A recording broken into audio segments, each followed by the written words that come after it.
CM Nitish Kumar ने प्रदेश की खुशहाली, एकता और विकास के लिए आशीर्वाद मांगा।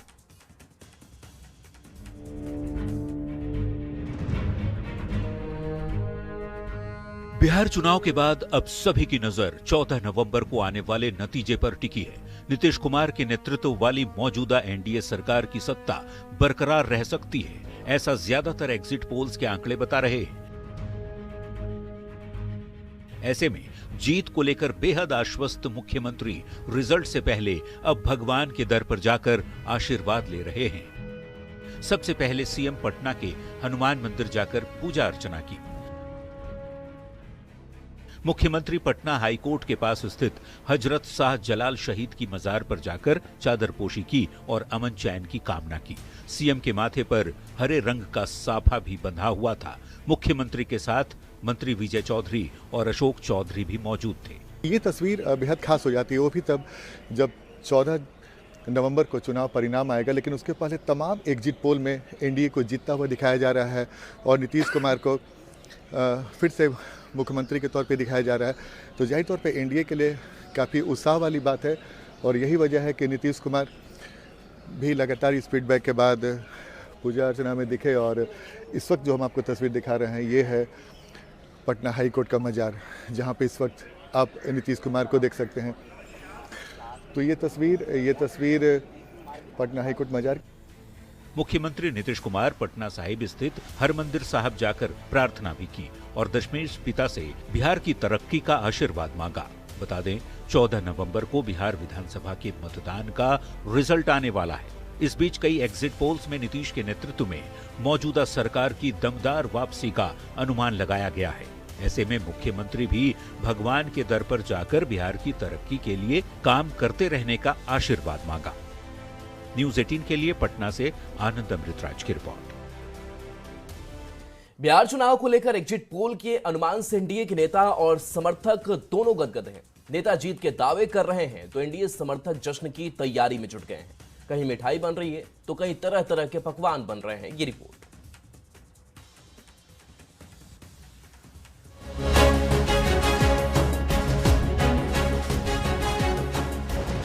बिहार विधानसभा चुनाव का रिजल्ट आने में अभी एक दिन की देरी है।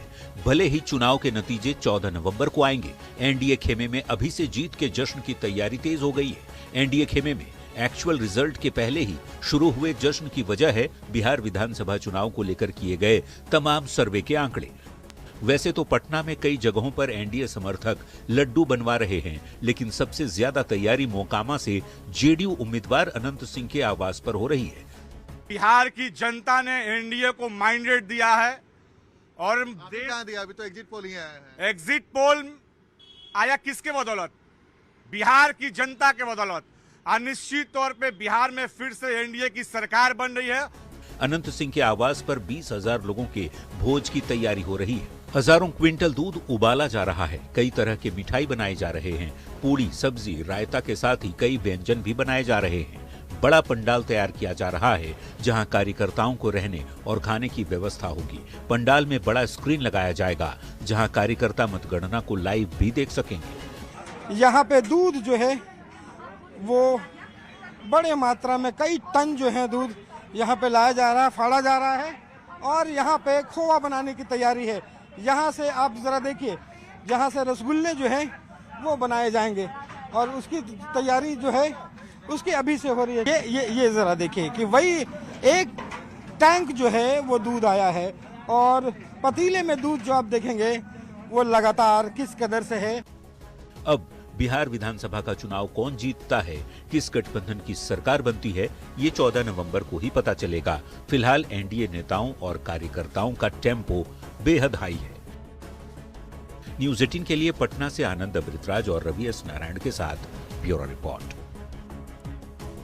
और एग्जिट पोल के आंकड़ों के बाद एक तरफ एनडीए में जश्न का माहौल है तो दूसरी ओर आरजेडी नेता तेजस्वी यादव ने एग्जिट पोल को सिरे से खारिज कर दिया है। तेजस्वी ने दबाव में सर्वे दिखाने का आरोप लगाया और दावा यह भी किया कि महागठबंधन की सरकार बनने जा रही है। तेजस्वी के बयान पर अब सियासी बवाल भी शुरू हो गया है। ये रिपोर्ट आपको दिखाते हैं। प्रोपेगेंडा मोदी जी की एजेंसी द्वारा एक मानसिक तौर पे लोगों का दबाव बना रहे, इसलिए ये पूरा जो है सर्वे जो है कराया गया है।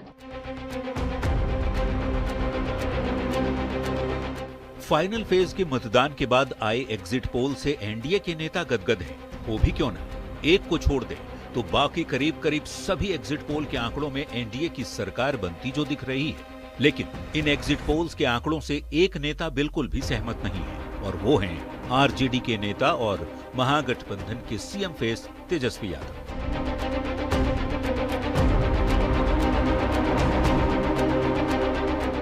तेजस्वी यादव ने चुनाव के सर्वे को सिरे से खारिज कर दिया है। उन्होंने दबाव में सर्वे दिखाने का आरोप लगाया और दावा किया कि उनकी सरकार बनने जा रही है और 18 नवंबर को उनका शपथ ग्रहण होगा। सभी लोगों ने भारी मतदान करके इस सरकार के खिलाफ वोट किया है और इस बार बदलाव जो है होने जा रहा है। कहीं इफ एंड बट की भी गुंजाइश नहीं रह गई है। तेजस्वी के एग्जिट पोल पर दिए गए बयान पर एनडीए नेताओं ने पलटवार किया है। ये सब उसी किस्म का आरोप है जो वोट चोरी और एसआईआर पर था। वहीं जिस ढंग से तेजस्वी यादव ने सभी एग्जिट पोल्स को खारिज करते हुए महागठबंधन की सरकार बनाने का दावा किया है, उस पर बीजेपी नेताओं ने तंज कसते हुए कहा कि तेजस्वी को भ्रम वाली बीमारी हो गई। अंग्रेजी में एक शब्द होता है डेल्यूजन, मतलब मानसिक असमंजसता। जब ये हो जाती है तो आदमी 99 सीट में जीत जाता है। लोकसभा में 99 सीट जीत कैसे करता है। जब ये हो जाती है तो आदमी अपने आप को मुख्यमंत्री भी बना लेता है। वहीं दूसरी ओर जेडीयू नेता केसी त्यागी ने तंज भरे लहजे में कहा, उम्मीद है इस बार तेजस्वी यादव हार का ठीकरा ईवीएम और वोट चोरी पर नहीं फोड़ेंगे।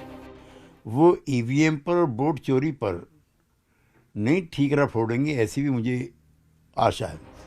बिहार विधानसभा की 243 सीटों के लिए 11 नवंबर को फाइनल राउंड की वोटिंग पूरी हो गई और वोटिंग खत्म होने के बाद 12-13 से ज्यादा सर्वे एजेंसियों ने अपने अपने एग्जिट पोल का आंकड़ा जारी किया। सिर्फ एक को छोड़ दें तो सभी सर्वे में एनडीए की सरकार बनती दिख रही है। वैसे तो एक्चुअल रिजल्ट 14 नवंबर को आएंगे, तभी पता चलेगा कि किसकी सरकार बनेगी। लेकिन सवाल है कि क्या एक साथ सभी सर्वे एजेंसियों का अनुमान गलत होना संभव है? न्यूज़ 18 के लिए पटना से अमित कुमार और दिल्ली से अमितेश सिंह के साथ ब्यूरो रिपोर्ट।